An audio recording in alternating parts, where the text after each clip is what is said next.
Hey, look out. It's Faith Talk Live. I'm Rick Probst. And I'm Dan Ratcliffe. What a pleasure to talk to Nikole Lim, freelance filmmaker, speaker, author, international director of Freely and Hope. She's got a new book out. It's called Liberation is Here. It's stories of hope from women around the globe who are survivors of sexual violence. Nikole, how are you? Hi, I'm doing great. Thanks for having me. Thanks. Good to have you. Yeah, thanks. Love the background, and thanks for getting up early because you're on the West Coast. How's the weather where you are before we get into the real stuff? Yeah, it's actually doing okay. We had a bunch of fires out here, so fortunately it's been clearing up, which has been really great. So I'm grateful. Good. Now, were you guys, was there fires near you where you are? Or? Fortunately, not where I am, but closer to where my father works, and then also where my sister lives. So that was a little scary, but fortunately, everyone is okay. That's good. Awesome. Good. Well, we wanted to talk to you today about your brand new book. It's called Liberation is Here. First of all, let's talk about the women. Who are these women, and why did you decide to write about them? Yeah, so my book really captures stories of women uncovering hope in a broken world, women who are survivors of sexual violence that I've met along the way of my journey. And it's not just about their stories, but my story as well, in terms of how their stories really shifted my perspective of what the world could look like and shifted my understanding of how those who've experienced oppression in our world could actually become the most powerful leaders. Talking to Nikole Lim of Freely in Hope. Now, with this book, just looking at your website, it talks about especially access to education. Talk about why that's so important in this fight that you're writing about. Yeah. So as I was listening to the stories of women around the world, my background is in documentary filmmaking. So my former job was in primarily just listening to stories constantly. Right. And as I heard story after story of trauma upon trauma, I noticed a similar link between all of these stories where lack of access to education made girls more vulnerable to sexual violence. A lot of girls who do not have access to education are either forced to prostitute on the streets. They are forced to find work mostly as house girls. And so they're living in context of their families. And that also makes them more exposed and vulnerable to sexual violence. They're on the roadside selling donuts and corn. And so all of that exposure without the education makes them more vulnerable to sexual violence. In addition, if they do not have education that can give them a different type of career. Oftentimes they're married off early and married off to much older men, which also take advantage of the poverty that they've experienced. And so education was the main thing that these girls wanted when I met them. And so as I was listening to their stories as a filmmaker, and they kept saying, we want to go to school. We need an education so that we can rise above our poverty and support our communities. Then that's actually when I shifted my career and switched from being a documentary filmmaker to now nonprofit director to support them in their academic dreams. Yeah. Nikole, there's a lot of information out there, and Dan and I have talked to many folks about the same thing. And, when you hear the same thing over and over, I'm not talking about Dan and I, but publicly, at first it's a shock, but then we kind of get used to it. How did you write this to make it stand out? I mean, obviously you have talent in the documentary department, but how did you make this stand out? Yeah, thank you for that question. So yeah, because my background is in photography and filmmaking, writing a book using words was quite a challenge for me. And so what I actually did in my book is I combined words like narrative storytelling together with images and also poetry, because I felt like when you talk about the unspeakable, when you talk about violence that goes beyond just like cognitive experience and into like somatic, traumatic, embodied experience, you need a more embodied experience to really understand how can survivors deal with such violence and pain, yet overcome it with such incredible hope. And so I used all the mediums that I could in a book form to really get these stories out there in the way that was so meaningful to me. And because these stories transcended into my experience in a way that was so powerful, in a way that I completely shifted my vocation, I've transformed in so many ways as a result of their courage and power and hope for a better world.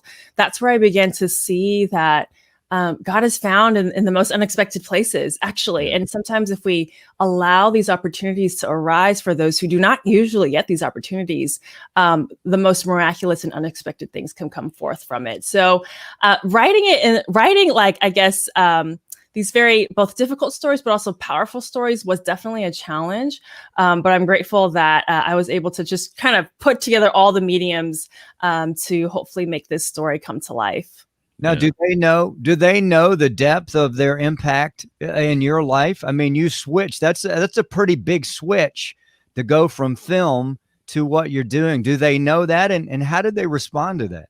Oh, yeah. Like we talk about this all the time because I'm always coming up against so many differences, right? So my background, I'm Chinese, third generation Chinese American, born and raised in the Bay Area, and had traveled extensively around the world. But yet that, I guess, otherness of traveling, coming in, coming out, coming in, coming out, either can build trust or it could break trust, right? And so I had to also choose as a photographer coming into these spaces, how will I empower rather than to exploit? Because a lot of photographers and filmmakers have exploited people's stories many times before by capturing their story, using it for personal gain. Yeah. And so I wanted to ensure that the time that I was spending with the girls and women that I was serving was building trust through telling the story, not by taking the story.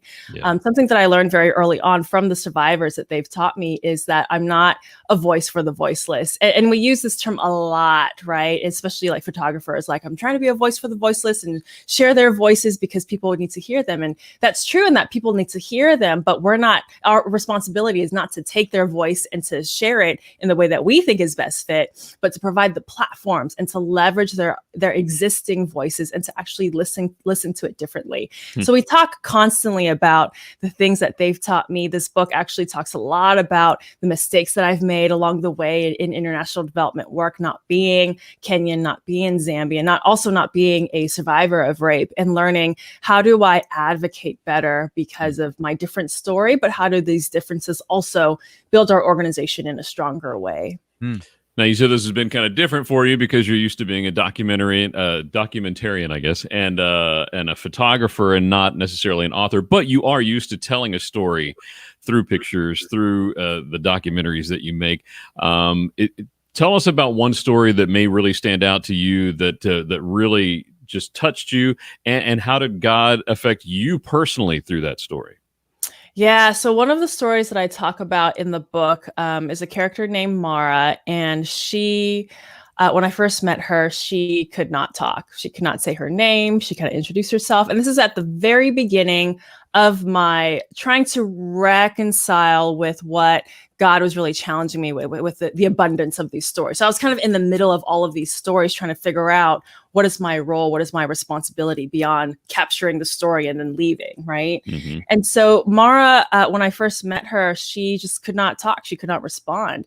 And same thing where she was stuck in a situation of violent poverty. She lived in the largest slum in Eastern Africa. And she wanted to go to high school so that she could finish her high school education and support her two nieces that were orphaned by AIDS.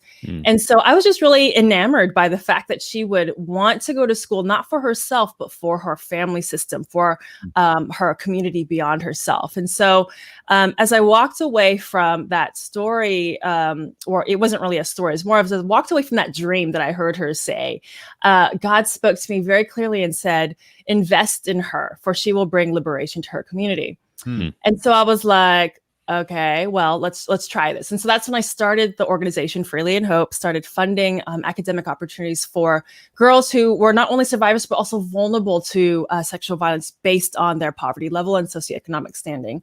And so years later, as the relationship formed, as trust was built, as she went from high school to university and transitioned to higher education with us, funded by us, that's when her story began to unfold. And she told me that when we first met, she was actually prostituting, and she was prostituting since she was in 8th grade so that she can pay for her high school fees and pay for the school fees for her two nieces.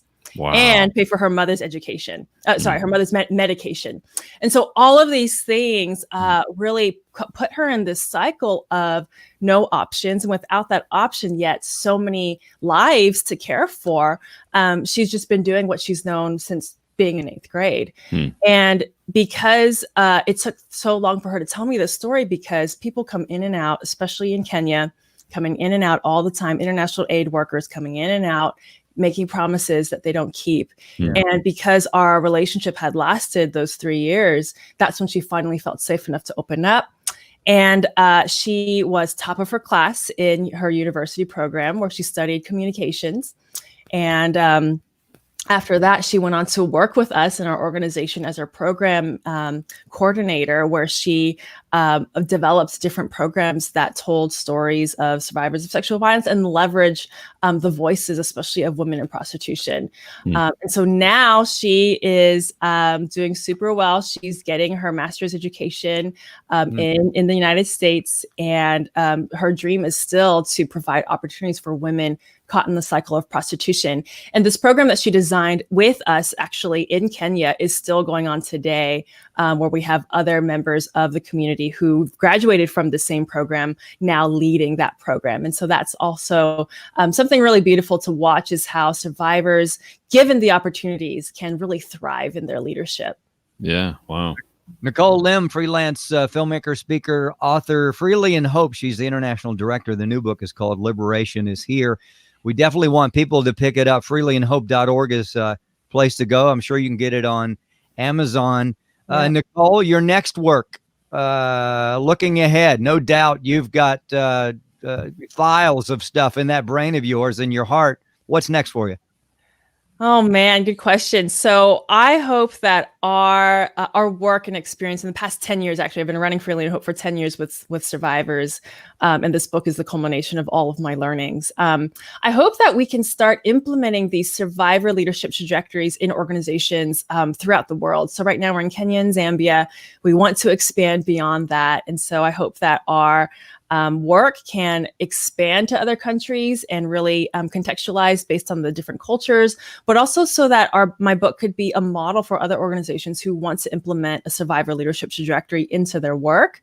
And then I hope also with that, as this book hopefully can be a model for others, I hope to write another book maybe that's more theory-based from the wisdom and from the insight of survivors. This one is definitely more narrative-based about my journey and trajectory of how I've come to recognize survivors and leadership. And my next book hopefully can be more of a theory-based model of, how do we actually practically do this and tangibly do this to really uplift and support the voices and the leadership of survivors?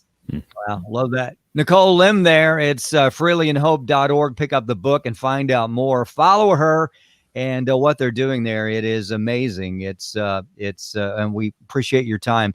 Nikole, we got to take a break. We'll be right back. I'm Rick Probst. And I'm Dan Ratcliffe. This is Faith